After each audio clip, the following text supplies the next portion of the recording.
Hello student, welcome है आपका हमारे यूट्यूब चैनल में। आज जो हमारा यह अभी क्लास है यह सहायक लेखाकार के लिए जो एग्ज़ाम होने वाला है 29 नवंबर को, उस एग्ज़ाम के लिए यह मॉडल पेपर है। और मॉडल पेपर या प्रीवियस ईयर पेपर जो भी आप इसको कहें, यह सन 2019 में जो एग्ज़ाम हुआ था, 19 मई 2019 को एग्ज़ाम हुआ था, उसका यह पेपर है। यहाँ पर हम इसकी डिटेल एनालिसिस नहीं करेंगे क्योंकि इसकी डिटेल एनालिसिस की क्लास आप दूसरी थ्योरेटिकल क्लास है, वहाँ पर इसका एनालिसिस आप देख सकते हैं। इन सभी प्रश्नों का वहाँ पर किया गया है।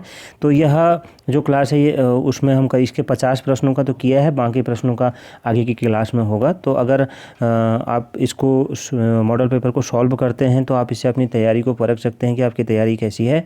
और आगामी एग्ज़ाम के लिए काफ़ी महत्वपूर्ण है यह जो यह पेपर है 2019 का।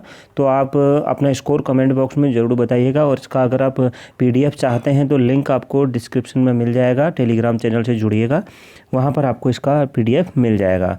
और इसके अलावा अन्य क्लासें भी आप ज़रूर देखिएगा। पहले भी दो मॉडल पेपर अपलोड हो चुके हैं, आप उन्हें भी देखिएगा। सभी मॉडल पेपर में जो प्रश्न शामिल किए गए हैं वह प्रीवियस ईयर एग्ज़ाम में आए हुए क्वेश्चन हैं। तो सहायक लेखाकार के एग्ज़ाम के लिए काफ़ी महत्वपूर्ण है और प्रीवियस ईयर क्वेश्चंस का भी बहुत महत्वपूर्ण रोल रहता है। इसके अलावा सहायक लेखाकार के लिए कुछ अन्य क्लासें भी चल रही हैं, जैसे उसमें 10,000 प्रश्नों की क्लास चल रही है, तो उसे भी देखिएगा। 5-6 क्लासें उसकी अपलोड हो चुकी हैं, तो वो भी आपकी तैयारी को परखने में काफ़ी हेल्प करेंगे। अगर इसके अलावा कोई अन्य क्लास चाहते हैं तो वो भी बताइएगा, वो भी आपको मिल जाएगी। तो चलिए शुरू करते हैं। पहला क्वेश्चन देखते हैं।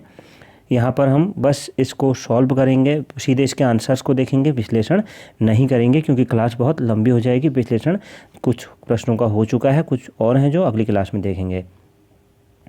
तो पहला क्वेश्चन है, यदि चालू अनुपात 2.5 है तथा 6 है तथा कार्यशील पूंजी कितनी है? देखिए यहाँ पर इकाई, दहाई, सैकड़ा, हज़ार, 10,000, लाख, 6 लाख है, तो चालू संपत्ति होगी कितनी? तो इस प्रश्न का राइट आंसर क्या हो जाएगा? Option D. यहाँ पे कितनी होगी? 1 लाख। ऑप्शन डी इस प्रश्न का राइट आंसर हो जाएगा।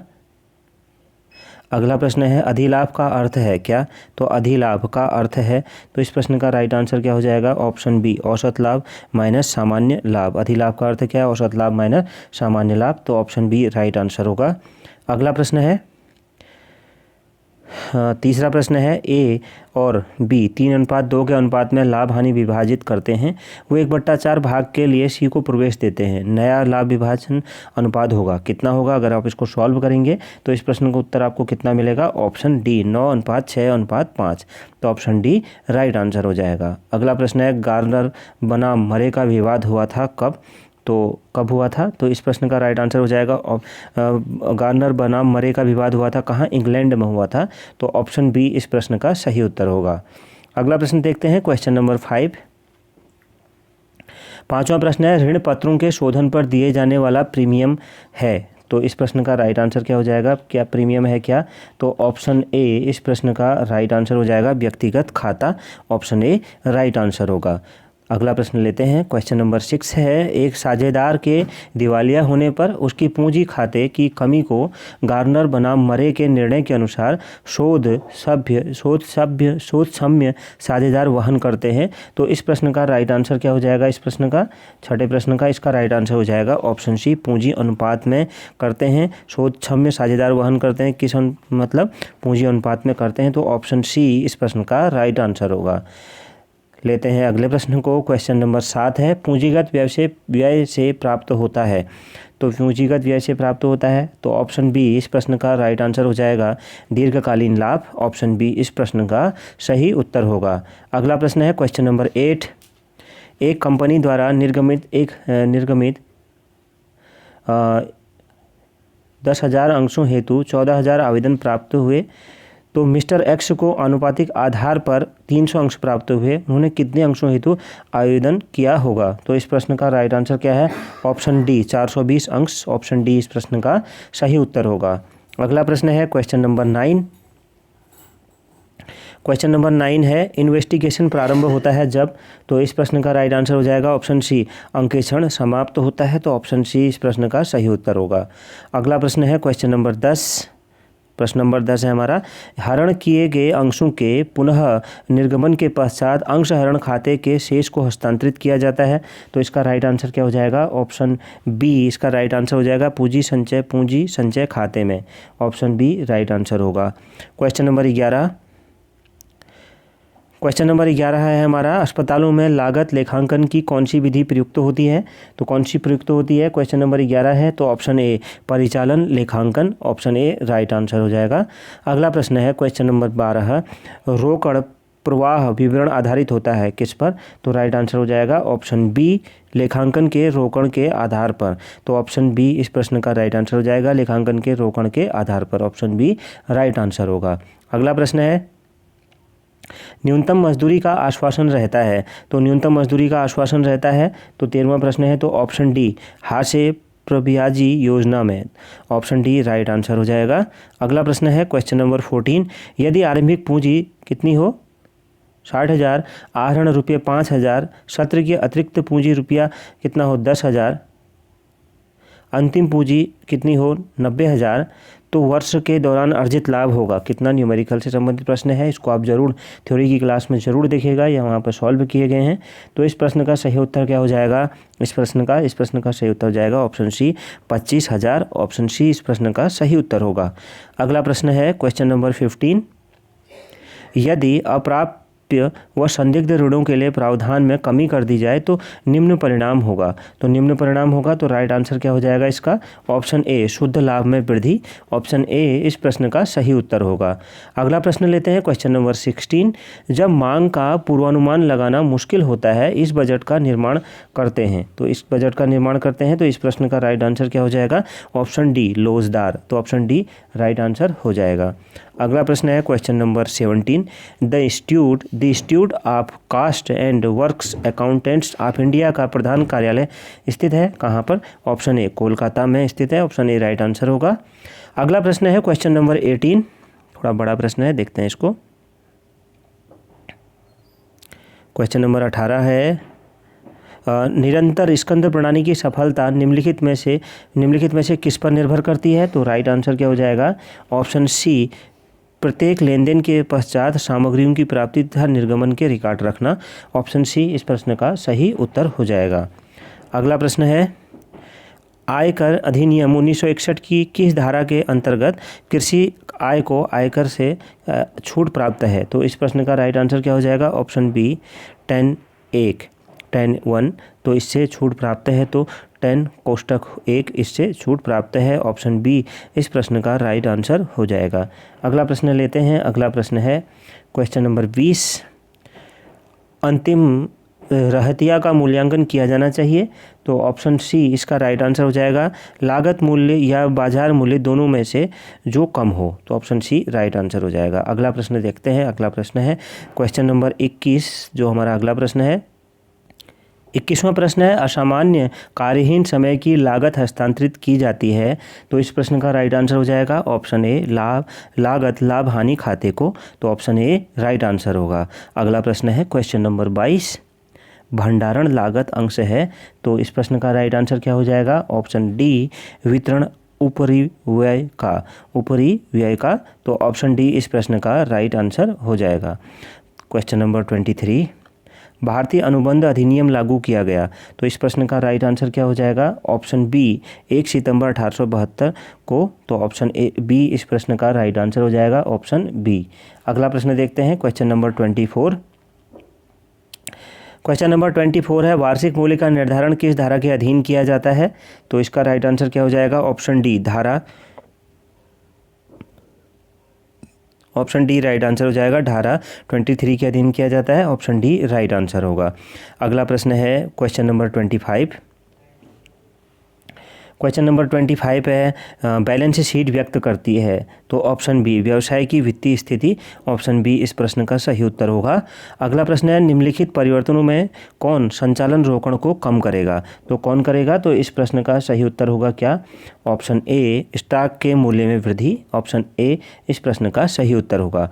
अगला प्रश्न है क्वेश्चन नंबर 27, उत्तरदायित्व लेखांकन हिस्सा है किसका, तो उत्तरदायित्व लेखांकन हिस्सा है किसका? ऑप्शन सी प्रबंध लेखांकन का, ऑप्शन सी राइट आंसर होगा। अगला प्रश्न है क्वेश्चन नंबर 28। किसी प्रक्रिया में 2000 इकाइयाँ लगाई गई एवं सामान्य हानि 10% है। यदि प्रक्रिया में निर्मित उत्पादन 1900 इकाइयाँ हैं तो होगी। तो यह भी महत्वपूर्ण प्रश्न है। ऑप्शन डी 100 इकाइयों की असामान्य बचत। इस तरह के प्रश्नों को जरूर देखिएगा। यह 2019 में तो आया हुआ प्रश्न है। यह उसी का है 2019 का, और अन्य एग्जाम में भी इस तरह के प्रश्न आए हैं, तो इन्हें जरूर आप ध्यान से पढ़िएगा इस टॉपिक को। Question number 29। निम्नलिखित में से कौन सी लेखांकन अवधारणा नहीं है? कौन सी लेखांकन अवधारणा नहीं है? ऑप्शन सी सत्य एवं उचित अवधारणा लेखांकन अवधारणा नहीं है। अगला प्रश्न देखते हैं क्वेश्चन नंबर 30। निम्न में से कौन सा स्वामित्व कोष के अंतर्गत नहीं आता है? तो कौन सा नहीं आता है? तो इस प्रश्न का राइट आंसर ऑप्शन डी जन निक्षेप द्वारा वित्तीयन। ऑप्शन डी इस प्रश्न का राइट आंसर होगा। अगला प्रश्न है क्वेश्चन नंबर 31। उत्तरदायित्व लेखांकन में निम्न में से कौन सा केंद्र स्थापित नहीं होता? तो इस प्रश्न का राइट आंसर हो जाएगा ऑप्शन डी बिक्री केंद्र। ऑप्शन डी राइट आंसर हो जाएगा। अगला प्रश्न है बैंकिंग कंपनी अधिनियम भारत में लागू किया गया। बैंकिंग कंपनी अधिनियम भारत में लागू किया गया, तो इस प्रश्न का राइट आंसर हो जाएगा ऑप्शन बी सन 1949 ईस्वी में। ऑप्शन बी इस प्रश्न का सही उत्तर होगा। अगला प्रश्न है क्वेश्चन नंबर 33। यदि स्कंद आवर्त अनुपात को 365 से भाग कर दें तो यह मापता है। तो मापता है ऑप्शन सी स्कंद की औसत आयु। ऑप्शन सी राइट आंसर होगा। अगला प्रश्न देखते हैं क्वेश्चन नंबर 34। निम्नलिखित में से कौन सा बजटरी नियंत्रण का लाभ नहीं है? तो कौन सा है लाभ नहीं है? तो ऑप्शन बी बाजार विभक्तीकरण में सहायक। ऑप्शन बी राइट आंसर होगा। अगला प्रश्न है समता अंशधारी होते हैं, तो इस प्रश्न का राइट आंसर क्या हो जाएगा? ऑप्शन बी स्वामी। ऑप्शन बी इस प्रश्न का सही उत्तर होगा। अगला प्रश्न है नेशनल स्टॉक एक्सचेंज NSE का निपटान चक्र है, तो इस प्रश्न का राइट आंसर क्या हो जाएगा? क्वेश्चन नंबर 36 का ऑप्शन सी T+2। तो ऑप्शन सी इस प्रश्न का राइट आंसर होगा। अगला प्रश्न देखते हैं। अगला प्रश्न है क्वेश्चन नंबर 37। कार्यालय उपकरण का उधार क्रय क्रेडिट जमा किया जाता है, तो इस प्रश्न का राइट आंसर क्या हो जाएगा 37 का? ऑप्शन ए देय खातों में। ऑप्शन ए राइट आंसर होगा। अगला प्रश्न है लाभांश विधि के द्वारा समता अंश की गणना करने के लिए यह जानना आवश्यक है। ऑप्शन डी लाभांश की सामान्य दर। ऑप्शन डी राइट आंसर हो जाएगा। अगला प्रश्न देखते हैं क्वेश्चन नंबर 39। काफ़ी महत्वपूर्ण प्रश्न है और थ्योरी की क्लास में हमने इस तरह के प्रश्नों को काफ़ी डिटेल में समझा है। अगला यह प्रश्न है ए और बी साझेदार हैं जो लाभों का विभाजन 2:1 में करते हैं। सी को लाभ में एक हिस्से के लिए एक नए साझेदार के रूप में प्रवेश दिया जाता है। त्याग अनुपात होगा क्या? तो त्याग अनुपात होगा, तो ऑप्शन सी राइट आंसर हो जाएगा 2:1। अगला प्रश्न है रोकड़ बही के क्रेडिट जमा पक्ष में रिकॉर्ड किया गया लेन देन खाता बही में स्थानांतरित किया जाता है, तो इसका राइट आंसर क्या हो जाएगा? ऑप्शन ए इसका खाते के डेबिट पक्ष में। खाते के डेबिट पक्ष में, तो ऑप्शन ए इस प्रश्न का राइट आंसर हो जाएगा। अगला प्रश्न देखते हैं। अगला प्रश्न है क्वेश्चन नंबर 41। क्वेश्चन नंबर 41 है नाममात्र खाते व माँ में शेष इंगित करता है। नाममात्र खाते व माँ शेष में शेष इंगित करता है किस चीज़ को? तो राइट आंसर हो जाएगा व्यापार में आय और प्राप्तियाँ। व्यापार में आय और प्राप्तियों को इंगित करता है, तो ऑप्शन सी इस प्रश्न का राइट आंसर हो जाएगा। अगला प्रश्न है क्वेश्चन नंबर 42। रुपये 3000 से माल बेचने की खतौनी रुपया 2000 से कर दी गई सुधार की प्रविष्टि होगी, तो कितनी क्या होगी? तो ऑप्शन बी इस प्रश्न का राइट आंसर हो जाएगा उच्चंत खाता रुपया 1000 विक्रय खाते का रुपया 1000, तो ऑप्शन बी इस तरह से इस प्रश्न का राइट आंसर हो जाएगा। इस तरह के प्रश्न काफ़ी इंपॉर्टेंट होते हैं, इन्हें आप थ्योरी की क्लास में ज़रूर देखिएगा। अगला प्रश्न है क्वेश्चन नंबर 43। पिछले 3 वर्षों के लाभ रुपया 6000, रुपया 13000 तथा रुपया 8000 थे। ख्याति का मूल्य औसत लाभ के 2 वर्षों के क्रय पर होगा कितना? तो इस प्रश्न का सही उत्तर हो जाएगा ऑप्शन सी 18000। अगला प्रश्न लेते हैं। अगला प्रश्न है क्वेश्चन नंबर 44। कंपनी को लाभांश नीति अप्रासंगिक है और यह अंशधारियों की संपदा को प्रभावित नहीं करती है। इस मान्यता पर किसका सिद्धांत आधारित है? तो इस मान्यता पर किसका सिद्धांत आधारित है? Question number 44 option B Modigliani और मिलर का, मोदी गिलियानी और मिलर का, ऑप्शन बी इस प्रश्न का राइट आंसर होगा। अगला प्रश्न है, एक विशिष्ट तिथि को एक व्यापारिक संस्था, क्वेश्चन नंबर 45, एक विशिष्ट तिथि को एक व्यापारिक संस्था की संपत्तियों, दायित्वों एवं स्वामी की क्षमता की सूची कही जाती है। क्या कही जाती है? तो राइट आंसर हो जाएगा ऑप्शन ए बैलेंस शीट कही जाती है। अगला प्रश्न लेते हैं। अगला प्रश्न है क्वेश्चन नंबर 46, कार्यशील पूंजी है, तो कार्यशील पूंजी है 46, तो इसका राइट आंसर हो जाएगा क्या? ऑप्शन डी चालू संपत्तियों माइनस चालू दायित्व, तो ऑप्शन डी राइट आंसर हो जाएगा। अगला प्रश्न है क्वेश्चन नंबर 47, सरल रेखा प्रणाली के अनुसार ह्रास की गणना की जाती है, तो क्वेश्चन नंबर 47 है ऑप्शन सी मौलिक लागत, ऑप्शन सी इस प्रश्न का सही उत्तर होगा। बढ़ते हैं अगले प्रश्न की ओर। क्वेश्चन नंबर 48 है, आयकर धारा 54 के अंतर्गत कर छूट प्राप्त करने के लिए करदाता को निवासी संपत्ति क्रय करनी चाहिए, तो इस प्रश्न का राइट आंसर हो जाएगा ऑप्शन सी संपत्ति हस्तांतरण तिथि से 1 वर्ष पूर्व या 2 वर्ष बाद, तो 1 वर्ष पूर्व या 2 वर्ष बाद, तो ऑप्शन सी राइट आंसर होगा। क्वेश्चन नंबर 49, क्षैतिज विश्लेषण जाना जाता है, तो क्षैतिज विश्लेषण जाना जाता है क्वेश्चन नंबर 49 ऑप्शन ए गतिशील विश्लेषण से, तो ऑप्शन ए इस प्रश्न का सही उत्तर होगा। अगला प्रश्न है क्वेश्चन नंबर 50, दास लगाया जाता है, तो ऑप्शन डी स्थायी संपत्ति पर, ऑप्शन डी इस प्रश्न का राइट आंसर होगा। अगला प्रश्न है क्वेश्चन नंबर 51, पूंजी ढांचा शब्द का आशय है, तो इस प्रश्न का राइट आंसर हो जाएगा अंश पूंजी प्लस संचय प्लस दीर्घकालिक ऋण, ऑप्शन ए इस प्रश्न का सही उत्तर हो जाएगा। अगला प्रश्न है, एडीआर निर्गमित किए जाते हैं, तो एडीआर निर्गमित किए जाते हैं, तो इस प्रश्न का राइट आंसर क्या हो जाएगा? एडीआर निर्गमित किए जाते हैं ऑप्शन डी यूएसए में, तो ऑप्शन डी इस प्रश्न का राइट आंसर हो जाएगा। अगला प्रश्न है,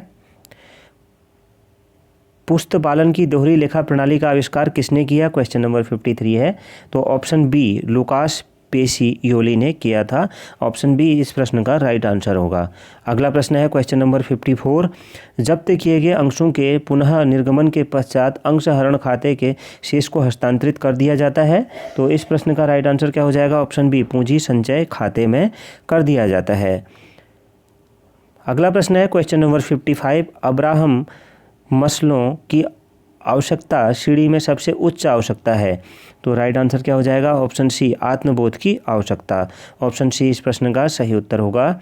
अगला प्रश्न है क्वेश्चन नंबर 56, तीन खाने वाली रोकड़ वाली वही में छूट का लेखा किया जाता है, तो इसका राइट आंसर क्या हो जाएगा? ऑप्शन बी नगद छूट, ऑप्शन बी इस प्रश्न का सही उत्तर होगा।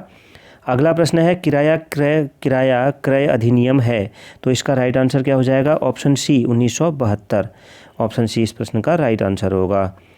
क्वेश्चन नंबर 58, यह एक न्यूमेरिकल है, तो औसत लाभ रुपया 20,000, सामान्य लाभ रुपया 5,000, ख्याति का मूल्यांकन अधिलाभ के 3 वर्ष के क्रय के आधार पर होगा, तो इसका राइट आंसर क्या होगा? ऑप्शन ए रुपया 45,000, ऑप्शन ए इस प्रश्न का राइट आंसर हो जाएगा। अगला प्रश्न है क्वेश्चन नंबर 59, क्वेश्चन नंबर 59 है, वाणिज्यिक प्रपत्रों की भुगतान अवधि साधारणतः होती है, तो कितनी? तो इस प्रश्न का राइट आंसर हो जाएगा ऑप्शन डी 90 से 364 दिन। अगला प्रश्न है, निवास स्थान के आधार पर करदाताओं को कितनी श्रेणियों में बांटा गया है, तो इस प्रश्न का राइट आंसर हो जाएगा ऑप्शन बी 3 श्रेणियों में बांटा गया है। अगला प्रश्न देखते हैं। अगला प्रश्न है हमारा क्वेश्चन नंबर 61 है, प्रति अंश लाभांश रुपया 15, प्रति अंश अर्जन रुपया 50 है, अतः लाभांश भुगतान अनुपात होगा, तो इस प्रश्न का सही उत्तर क्या होगा? ऑप्शन सी 30% होगा। अगला प्रश्न लेते हैं क्वेश्चन नंबर 62, राजकोष बिल मूलतः होते हैं, तो क्वेश्चन नंबर 62 इसका आंसर क्या हो जाएगा? ऑप्शन ए अल्पकालिक फंड उधार के प्रपत्र, ऑप्शन ए इस प्रश्न का राइट आंसर होगा। अगला प्रश्न है क्वेश्चन नंबर 63, बैंक समाधान विवरण बनाया जाता है, तो बैंक समाधान विवरण बनाया जाता है, ऑप्शन ए बैंक के ग्राहकों द्वारा, ऑप्शन ए इस प्रश्न का सही उत्तर होगा। अगला प्रश्न है, अधिक कार्यशील पूंजी प्रमाण है, 64वां प्रश्न, तो प्रमाण है ऑप्शन सी निष्क्रिय कोषों का, ऑप्शन सी इस प्रश्न का सही उत्तर होगा। अगला प्रश्न है, प्रति इकाई, क्वेश्चन नंबर 65, प्रति इकाई परिवर्तनशील लागत रुपया 15, स्थायी व्यय रुपया कितना है? यहाँ पर 1,08,000, अतः रुपया 12,000 इकाइयों के समविच्छेदन बिंदु पर विक्रय मूल्य होगा, कितना होगा? तो इस प्रश्न का सही उत्तर क्या हो जाएगा? Option D, ₹24। तो ऑप्शन डी इस प्रश्न का सही उत्तर हो जाएगा। अगला प्रश्न देखते हैं। अगला प्रश्न है क्वेश्चन नंबर 66, सुरक्षा सीमा अंतर है। तो क्वेश्चन नंबर 66 है, अंतर है कि तो सुरक्षा सीमा अंतर है ऑप्शन सी वास्तविक विक्रय व समविच्छेद विक्रय के मध्य, ऑप्शन सी राइट आंसर हो जाएगा। अगला प्रश्न है क्वेश्चन नंबर 67, उधार क्रय की गई स्थायी संपत्ति को लिखा जाता है, क्या लिखा जाता है इसको? ऑप्शन सी मुख्य जनरल में लिखा जाता है, ऑप्शन सी राइट आंसर हो जाएगा। अगला प्रश्न है क्वेश्चन नंबर 68, अंशदान तथा ब्याज और कर से पूर्व अर्जनों के मध्य संबंध किस उत्तोलन से स्पष्ट होता है? तो किस उत्तोलन से स्पष्ट होता है? ऑप्शन बी परिचालन उत्तोलन से स्पष्ट होता है। तो ऑप्शन 68वें प्रश्न का राइट आंसर ऑप्शन बी हो जाएगा। अगला प्रश्न लेते हैं क्वेश्चन नंबर 69, यदि लागत पर लाभ 25% है तो विक्रय मूल्य पर लाभ होगा कितना? तो इसका राइट आंसर हो जाएगा ऑप्शन ए 20% होगा। अगला प्रश्न है क्वेश्चन नंबर 70, दान के लिए दिया गया माल किस खाते के अंतर्गत आएगा? तो किस खाते के अंतर्गत आएगा? ऑप्शन डी क्रय खाता के अंतर्गत आएगा। अगला प्रश्न है क्वेश्चन नंबर 71, क्वेश्चन नंबर 71, रुपया 7 लाख की संपत्ति क्रय करने के बदले रुपया 7,50,000 के ऋण पत्र निर्गमित किए गए, इस स्थिति में रुपया 50,000 को माना जाएगा, क्या माना जाएगा? रुपया 50,000 जो एक्स्ट्रा है 7 लाख से तो इसको क्या माना जाएगा? तो इसका राइट आंसर हो जाएगा ऑप्शन ए ख्याति माना जाएगा, ऑप्शन ए इस प्रश्न का सही उत्तर होगा। अगला प्रश्न है क्वेश्चन नंबर 72, द्विस्तंभी रोकड़ पुस्तक में अभिलेखित होता है, तो क्या अभिलेखित होता है? ऑप्शन बी नगद व बैंक संबंधी लेन देन, ऑप्शन बी इस प्रश्न का सही उत्तर होगा। अगला प्रश्न है क्वेश्चन नंबर 73, यदि वित्तीय उत्तोलन 2.14 है तो EBIT में 6% वृद्धि होने पर कर योग्य आय में कितनी प्रतिशत वृद्धि होगी? इस तरह के प्रश्न बहुत ही महत्वपूर्ण हैं एग्जाम के लिए और इनका सॉल्व ज़रूर देखिएगा थ्योरी की क्लास में। तो ऑप्शन बी इस प्रश्न का राइट आंसर हो जाएगा 12.84%। अगला प्रश्न है क्वेश्चन नंबर 74, विक्रय किए गए माल की लागत के रुपये हैं कितने? 1,20,000 तथा सकल हानि विक्रय का 1/4 है तो विक्रय की राशि कितनी है? तो ऑप्शन डी कितनी है? 96,000। तो ऑप्शन डी इस प्रश्न का सही आंसर होगा। अगला प्रश्न देखते हैं। अगला प्रश्न है, तरल संपत्तियों में कौन शामिल नहीं है? तो तरल संपत्तियों में कौन शामिल नहीं है? तो ऑप्शन ए रहतिया शामिल नहीं है। अगला प्रश्न है क्वेश्चन नंबर 76, स्थायी लागत प्रति इकाई में वृद्धि होती है जब, बहुत ही आसान सा प्रश्न है, ऑप्शन डी उत्पादन की मात्रा घटने पर। तो जब उत्पादन की मात्रा घटने पर क्या होता है? स्थायी लागत प्रति इकाई में वृद्धि होती है।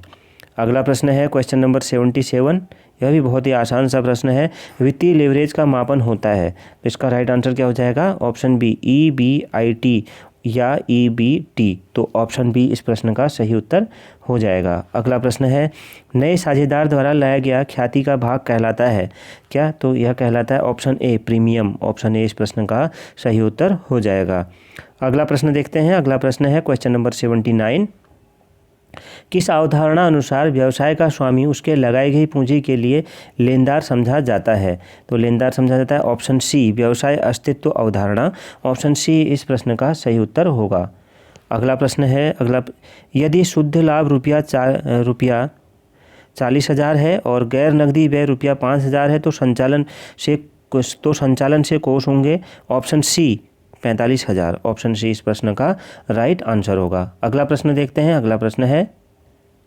अगला प्रश्न क्वेश्चन नंबर 81, ख्याति के मूल्यांकन की विधियां है या हैं? तो इस प्रश्न का राइट आंसर हो जाएगा ऑप्शन डी उपयुक्त सभी, औसत लाभ विधि, अधिलाभ विधि, पूंजीकरण विधि। तो इस प्रश्न का इस तरह से राइट आंसर ऑप्शन डी होगा। अगला प्रश्न देखते हैं क्वेश्चन नंबर 82, वाल्टर के अनुसार फर्म को 100% लाभांश देना चाहिए, यदि क्या हो?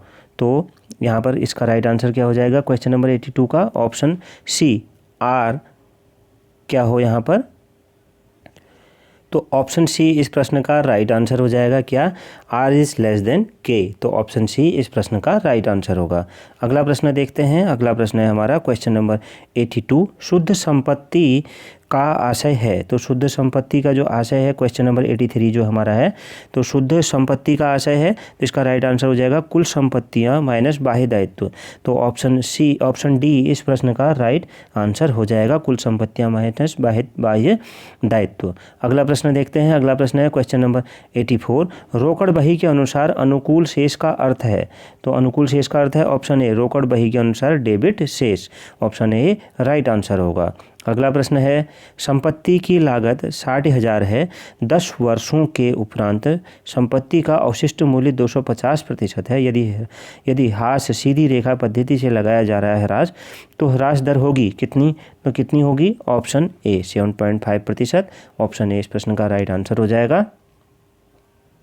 क्वेश्चन नंबर 86 है, समापन के व्ययों को वसूली खाते में लिया जाता है। तो राइट आंसर क्या हो जाएगा इसका राइट आंसर हो जाएगा ऑप्शन ए डेबिट पक्ष में, डेबिट कोष्ठक नाम पक्ष में। तो ऑप्शन ए इस प्रश्न का राइट आंसर होगा। अगला प्रश्न देखते हैं क्वेश्चन नंबर 87, अंशों का आंतरिक मूल्य ज्ञात होता है। तो अंशों का आंतरिक मूल्य ज्ञात होता है, 87 है क्वेश्चन नंबर। ऑप्शन ए शुद्ध संपत्तियों के आधार पर। ऑप्शन ए इस प्रश्न का सही उत्तर होगा। अगला प्रश्न है क्वेश्चन नंबर 88, निम्नलिखित में से कौन सा लेन देन चालू अनुपात में परिवर्तन ला सकता है? तो ला सकता है ऑप्शन बी व्यापारिक लेनदारों का भुगतान। ऑप्शन बी इस प्रश्न का सही उत्तर हो जाएगा। अगला प्रश्न है क्वेश्चन नंबर 89, निम्नांकित में से कौन सी तरल संपत्ति नहीं है? तो इसका राइट आंसर हो जाएगा ऑप्शन ए स्टॉक तरल संपत्ति नहीं है। अगला प्रश्न है क्वेश्चन नंबर 90, नाम पत्र किस लेन देन के लिए तैयार किया जाता है? तो क्वेश्चन नंबर 90 है ऑप्शन सी क्रय वापसी करने के लिए। ऑप्शन सी इस प्रश्न का सही उत्तर होगा। अगला प्रश्न देखते हैं क्वेश्चन नंबर 91, लागत नियंत्रण लेखा विधि में सामग्री की सामान्य क्षति को डेबिट किया जाता है। तो इस प्रश्न का सही उत्तर हो जाएगा ऑप्शन डी कारखाना उपरिव्यय नियंत्रण खाता। तो ऑप्शन डी इस प्रश्न का सही उत्तर होगा। अगला प्रश्न है, कौन से अधिनियम के अंतर्गत, क्वेश्चन नंबर 92, कौन से अधिनियम के अंतर्गत अंकेक्षण अनिवार्य है? तो किसके अंतर्गत? ऑप्शन बी भारतीय कंपनीज अधिनियम 2013 के अंतर्गत। देखते हैं अगले प्रश्न को। क्वेश्चन नंबर 93 है, तरलता को मापने की दो मुख्य माप हैं। तो इस प्रश्न का राइट आंसर क्या हो जाएगा क्वेश्चन नंबर 93 का? ऑप्शन सी चालू अनुपात तथा तरल अनुपात। अगला प्रश्न लेते हैं क्वेश्चन नंबर 94, निम्नलिखित में से कौन सा कोषों का अनुप्रयोग है? तो राइट आंसर क्या हो जाएगा? ऑप्शन डी लाभांश का भुगतान। अगला प्रश्न है क्वेश्चन नंबर 95, संचालन अनुपात है। तो इस प्रश्न का राइट आंसर क्या हो जाएगा? संचालन अनुपात है। ऑप्शन ए लाभदायकता अनुपात। ऑप्शन ए इस प्रश्न का राइट आंसर हो जाएगा। ऑप्शन ए इसका लाभदायकता अनुपात। अगला प्रश्न देखते हैं क्वेश्चन नंबर 96, यदि बिक्री रुपया 3 लाख, लागत पर सकल लाभ 1/3, क्रय रुपया 2.5 लाख व अंतिम रहतिया 50,000 है, तो प्रारंभिक रहतिया होगा। तो ये भी महत्वपूर्ण प्रश्न है क्वेश्चन नंबर 96। तो ऑप्शन ए यहाँ पर रुपया 25,000। अगला प्रश्न है क्वेश्चन नंबर 97, साझेदारी फर्म का अंशेक्षण होता है। तो इसका राइट आंसर क्या हो जाएगा? ऑप्शन बी ऐच्छिक होता है। अगला प्रश्न है क्वेश्चन नंबर 98, कौन सा एकीकरण लेखांकन की व्याख्या करता है? तो इस प्रश्न का राइट आंसर ऑप्शन डी लेखांकन मानक 14। तो ऑप्शन डी इस प्रश्न का सही उत्तर होगा। अगला प्रश्न है क्वेश्चन नंबर 99, कंपनी अंश पूंजी तथा ऋण पत्र नियम 2014 के अनुसार शोधन के पूर्व ऋण पत्रों की राशि का कितने प्रतिशत से ऋण पत्र शोधन कोष का निर्माण करना होगा? तो इसका राइट आंसर हो जाएगा ऑप्शन बी 25%। ऑप्शन बी इस प्रश्न का सही उत्तर होगा। और आज की इस मॉडल पेपर का आखिरी प्रश्न है, अंशों का मूल्यांकन आवश्यक है। तो इस प्रश्न का राइट आंसर हो जाएगा उपयुक्त में से कोई नहीं। तो ऑप्शन डी इस प्रश्न का राइट आंसर होगा। तो यह थी हमारी सहायक लेखाकार एग्जाम की मॉडल पेपर की क्लास। इस क्लास में आपका स्कोर क्या रहा कमेंट बॉक्स में ज़रूर बताइएगा। अन्य किस विषय पर आप क्लास चाहते हैं यह भी कमेंट बॉक्स में ज़रूर बताइएगा। मिलते हैं नेक्स्ट क्लास में। Thank you very much.